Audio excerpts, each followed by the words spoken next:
ఎగువన కురుస్తున్న వర్షాలు వరదలతో కృష్ణమ్మ పొంగి పొర్లుతోంది. పైనుంచి వస్తున్న వరదలతో కృష్ణా బేసిన్లో ఉన్న ప్రాజెక్టులకు జలకళ సంతరించుకుంది. దీంతో నాగార్జున సాగర్ ప్రాజెక్టు ఎడమ కాలువకు తెలంగాణ మంత్రులు నీటిని విడుదల చేశారు.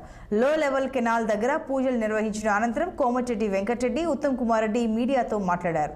తెలంగాణలో పెండింగ్ ప్రాజెక్టులు మొత్తం పూర్తి చేస్తామని మంత్రి ఉత్తమ్ పునరుద్ఘాటించారు. 5 ఏళ్లలో 30 నుంచి 35 లక్షల ఎకరాల కొత్త ఆయకట్టును సృష్టించబోతున్నట్టు తెలిపారు.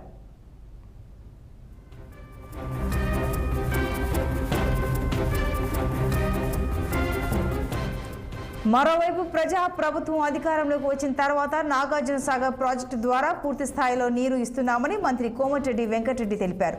ప్రణాళికాబద్ధంగా అన్ని చెరువులను నీటితో నింపుకోవడం జరుగుతుందని చెప్పారు.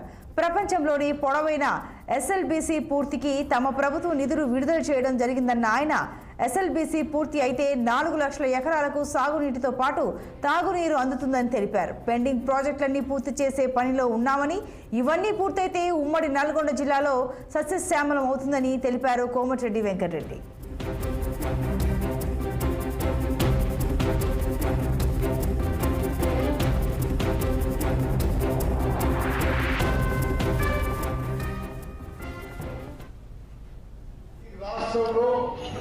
ఇరిగేషన్ విషయంలో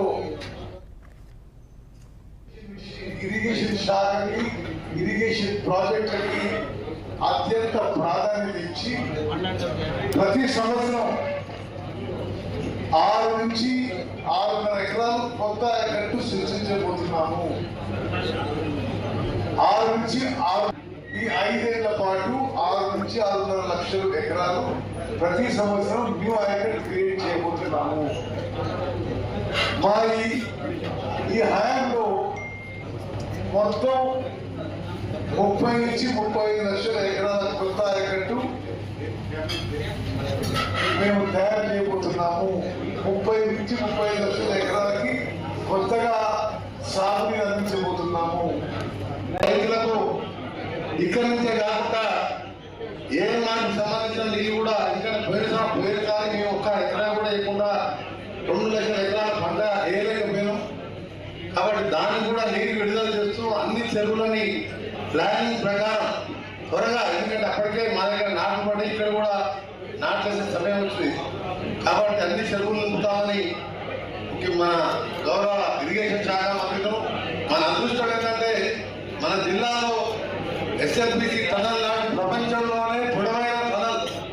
ఆ రోజు రాజశేఖర రెడ్డి గారు ముఖ్యమంత్రిగా ఉన్నప్పుడు నేను కానీ జానారెడ్డి గారు హోమ్ మినిస్టర్ గారు, ఉత్తమ్ కుమార్ రెడ్డి అందరం ఆ సొరంగం మార్గం వస్తే గ్రావిటీతోని ఏం మార్పు ఏమైనా అది టెంపరీగా ఆ రోజు ఎన్నికల సమయంలో జానారెడ్డి గారు పట్టుబట్టి తీసుకొచ్చిన పథకం సొరంగం మార్గం అనేది 1981లో అన్నయ్య గారు ముఖ్యమంత్రిగా ఉన్నప్పుడు అనుకున్నాం. దానం నాగేంద్ర